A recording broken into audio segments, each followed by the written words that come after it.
ఇలా చూడు రితు, దయచేసి ఆ విషయాన్ని వదిలే. నేను నీకు ఎన్నిసార్లు చెప్పాను? అదే విషయాన్ని తలుచుకొని టెన్షన్ పడకు, డే అంతా స్పాయిల్ అవుతుంది.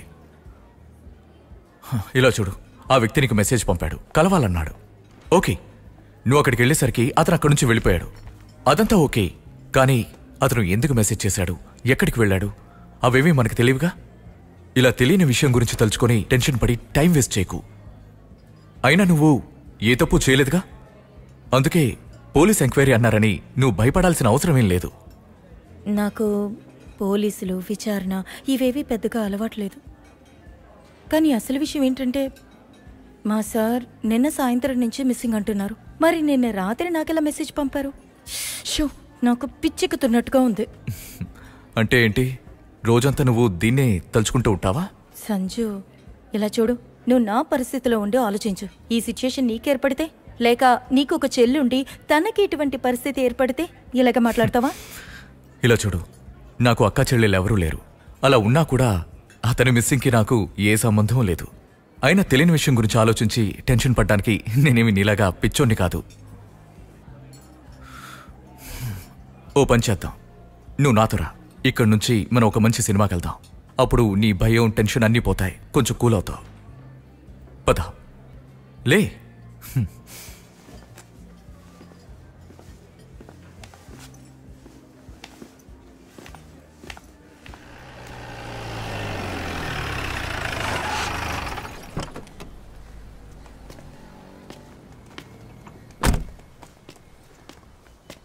Yeah, I know him well. కరెక్ట్గా ఎన్ని గంటలకు ఆయన్ని మీరు చూసారో మీకు గుర్తుందా? మేబీ ఓ 5:50 అయ్యుండొచ్చు, లేదంటే 5:30. అది యూజువల్ టైం. ఆ తర్వాత వెళ్ళలేదు. We close around that time. మీకు తెలిసి డాక్టర్ దేవరాజు గారికి ఏమైనా ఇష్యూస్ ఉన్నాయా? అదే నా ఉద్దేశం, ప్రొఫెషన్తో సంబంధం లేకుండా. You know him well, I guess. No sir, అలాంటిదేమీ, nothing like that. Okay doctor, thanks for your time.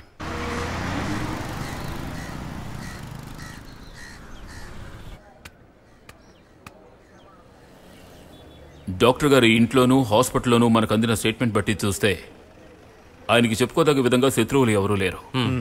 So ఆయన ఎవరైనా కిడ్నాప్ చేసుంటారనే సందేహాన్ని ఫస్ట్ ఆఫ్ ఆల్ మనం రూల్ అవుట్ చేయాలి.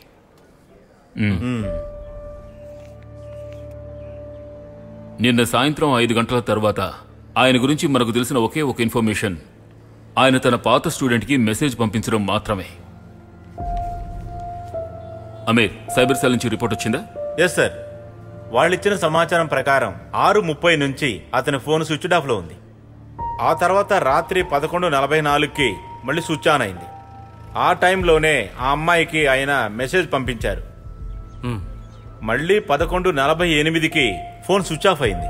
ఆ తర్వాత స్విచ్ ఆన్ అవ్వలేదు. అందువల్లే ఫోన్ ట్రేస్ చేయడం కుదరడం లేదు sir. Phone on and of అయిన ప్లేస్ ఏమిటో లొకేషన్ దొరికిందా? దొరికింది సార్, గాంధీనగర్లోనే ఆఫ్ అయింది సార్. ఆ తర్వాత కొండ ప్రాంతంలో ఉన్న బిఎస్ఎన్ఎల్ టవర్ రేంజ్లోనే ఆన్ అయింది. జార్జ్ సార్, వెంటనే నువ్వు ఆ కొండ ప్రాంతం దగ్గరకు వెళ్ళి ఆయన ఫోటో చూపించి ఎంక్వైరీ చేయి. Come on go. Okay sir.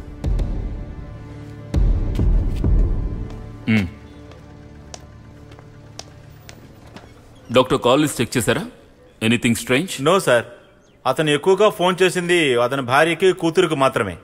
తర్వాత కొన్ని నెంబర్ని వెరిఫై చేయాలి sir. Then make it fast. Yes sir. అన్నట్టు ఆ అమ్మాయి నెంబర్ ఎక్కడైనా కాల్ లిస్ట్ లో ఉందా? అదే రితు. చెక్ చేశాను సార్. గత 2 వారాలుగా ఎలాంటి ఫోన్ చేయలేదు. అందులో ఉన్నది నిన్న రాత్రి వచ్చిన మెసేజ్ మాత్రమే సార్. అలాంటి మెసేజ్ పంపించడానికి నార్మల్ గా 2 ఛాన్సెస్ ఉంటాయి. ఒకటి, ఆయన ఆ అమ్మాయిని కలవాలనుకున్నారు, మెసేజ్ లో మెన్షన్ చేసినట్టు ఈ రోజు ఉదయం 10 గంటలకి. లేదా తను మిస్ అయిన విషయం తనకి తెలియపరచాలనుకుని ఉండాలి. వాట్ ఎవర్, డాక్టర్ పంపించిన ఈ మెసేజ్ వెనుకున్న రీజన్ ఏమిటో మనం కనిపెట్టాలి. The only hint we have with us.